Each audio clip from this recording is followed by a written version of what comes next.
Hello dear student, a very good day to all of you. We will start our day with the COVID pledge, that is I, Reena Verma, commit to be vigilant and bear in mind at all times the risk to myself and my colleagues from COVID-19. I promise to take all necessary precaution and prevent spread of this deadly virus. I promise to follow and encourage others to follow key COVID appropriate behaviors, to always wear a mask, face cover, especially when in public places, to maintain a minimum distance of 6 feet from others, to wash my hand frequently and thoroughly with soap and water. Together we will win this fight against COVID-19. I hope all of you are staying home, safe from this chronic disease, using the key COVID appropriate behavior like wearing mask and keeping social distance whenever you go outside in the public, and washing your hand gradually at regular interval of time to stay away from this chronic disease. Now next resume with our chapter, that is chapter number 6, rock and rock formation. Next we were doing that sedimentary rocks. Now what are sedimentary rocks? Sedimentary rocks are formed through the consolidation of accumulated sediments deposits in the huge depression area like sea or lakes. The sediments are derived by the denudation of the rocks by agents of erosion like river, glacier, wind and waves. ये erosion की वजह से बनती हैं, जो कि reverse, glacier, wind और waves की वजह से होती हैं. These agents of erosion carry the eroded particles of rocks to the huge depression and deposit them in layer. तो जो ये एजेंट होते हैं ये इनको इरोजन के साथ अपने साथ बहा के ले जाते हैं और वो धीरे धीरे डिपॉजिट होता रहता है इन टर्म्स ऑफ लेयर में. Such deposition material are called sediment. उन डिपोजिशन मटेरियल को हम सेडिमेंट बोलते हैं.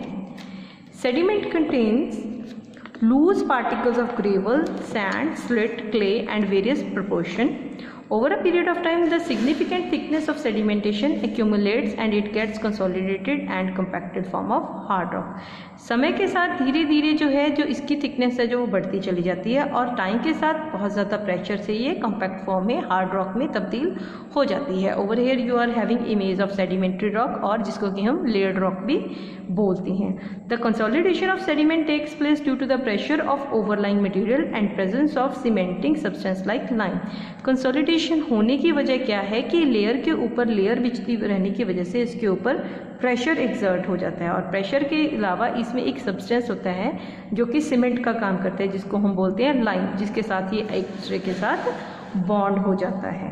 As they are formed through the process of sedimentation, the rock formed in this manner are called sedimentary rock. क्योंकि ये जो बनती हैं सेडिमेंटेशन की वजह से बनती हैं तो इस तरह की रॉक्स जो हमें मिलती हैं उनको हम सेडिमेंट्री रॉक्स बोलते हैं. They are also called secondary और डिराइव्ड रॉक. उनको सेकेंडरी और डिराइव्ड रॉक भी बोला जाता है. क्यों? क्योंकि जो मटेरियल है वो दूसरी रॉक से डिराइव किया होता है. These rocks are in fact known as by various names. As most of the rock debris in deposition in water bodies, these rocks are also called argillaceous rock. In rock को argillaceous rocks भी बोला जाता है क्योंकि इनमें कई ज़्यादा water bodies की भी कंपोजिशन मिलती हैं. The process of sedimentation continues for a long period of time and the sediments are derived from different sources. Sedimentation की जो प्रोसेस है वो लॉन्ग पीरियड ऑफ टाइम की होती है और इसमें जो कंपोजिशंस होते हैं वो अलग अलग सोर्सेज से डिराइव किए हुए होते हैं.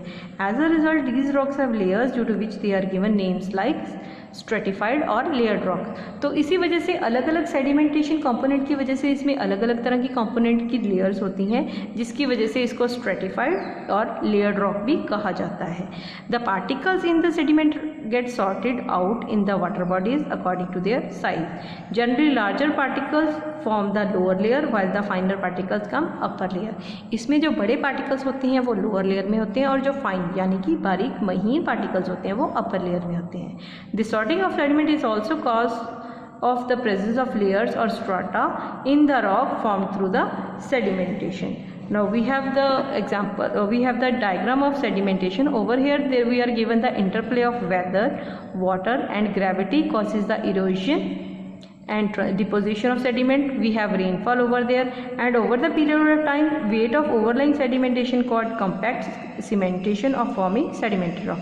टाइम के साथ लेयर्स के ऊपर प्रेशर पड़ने से सीमेंटिंग प्रोसेस से ये सेडिमेंट्री रॉक्स जो हैं वो जनरेट हो जाती हैं. Next we have the sedimentary rock contain layers and they are generally soft. Sedimentary rocks में अलग अलग लेयर्स होती हैं और वो जनरली सॉफ्ट इन क्वालिटी होती हैं. They can be scratched easily. उनको इजीली स्क्रैच किया जा सकता है. Most of them are porous and permeable. Very often the remain of a plant and animal may be found in those layer of sediment. आमतौर पे sediment की layer हमें plants या animal के remains मिल जाती हैं. उन remains को हम क्या बोलते हैं? Fossils. They are like the fossils of the plants or animal. Most of the fossils are found in sedimentary rock. आज तक जितने भी fossils की invention हुई है वो mostly sedimentary rocks में ही मिले हैं. Sedimentary rocks can contain fossils because these rocks are formed on the earth's surface under water at very low temperature and pressure. Sedimentary rocks में fossils हो सकते हैं. क्यों? क्योंकि ये जो rock है ये अर्थ की सरफेस पे बनती है जिसमें वाटर, बहुत लो टेम्परेचर और प्रेशर तीनों चीज़ों का मेल होता है. The effect of pressure and temperature can change organic matter deep buried under the sea millions of years ago into fossil fuel. इसी प्रेशर और टेम्परेचर की वजह से जो ऑर्गेनिक मैटर है जो कि हज़ारों या करोड़ों सालों पहले इन लेयर्स के नीचे दब गया है, ड्यू टू प्रेशर वो फॉसिल फ्यूल में कन्वर्ट हो जाता है. ट्रांसपोर्टेशन टेक्स, और इस ट्रांसपोर्टेशन को होने में मिलियंस ऑफ ईयर लगती हैं. कोल formed by dead plants that sink in the bottom of the swamps. The organic matter is buried under sedimentation and slowly transformation into peat. If the peat is buried under more sedimentation, it can become coal. तो initially जो plants है जो बरी होती हैं during the initial process of pressure वो convert होते हैं पीट में. अगर पीट के ऊपर और सेडिमेंटेशन एंड प्रेशर क्रिएट हो जाता है तो वो कोल में कन्वर्ट हो जाता है. Fossil help in determining the age of sedimentary rock. तो सेडिमेंट्री रॉक में हमें जो फॉसिल्स मिलते हैं उस फॉसिल के बिहाफ पे हम उन रॉक्स की एज को डिस्क्राइब कर सकते हैं कि how old are they. Now we have rock type, formation and example. Rock type mechanically formed sedimentary rock होती हैं. ये रॉक फॉर्म होती हैं due to consolidation of gravel, sand, silt and clay sediment. और इसके एग्जाम्पल हैं sandstone, shale and clay. Next है chemically formed sediment. These are formed by precipitation of minerals from water. इसकी एग्जाम्पल है gypsum and rock salt. Next we have organically formed sedimentary rock. ये है जो है ड्राइव की जाती है remain of plant and organism की, and it example are coal and peat. On the basis of mode of their formation sedimentary divided into 3 groups. Sediment को 3 types में डिवाइड किया जैसे कि मैंने ऊपर डिस्क्राइब किया, that is mechanically, chemically and organically. Right. Next, that is all for today. We will resume with our chapter in next class. Thank you very much. Thank you all of you.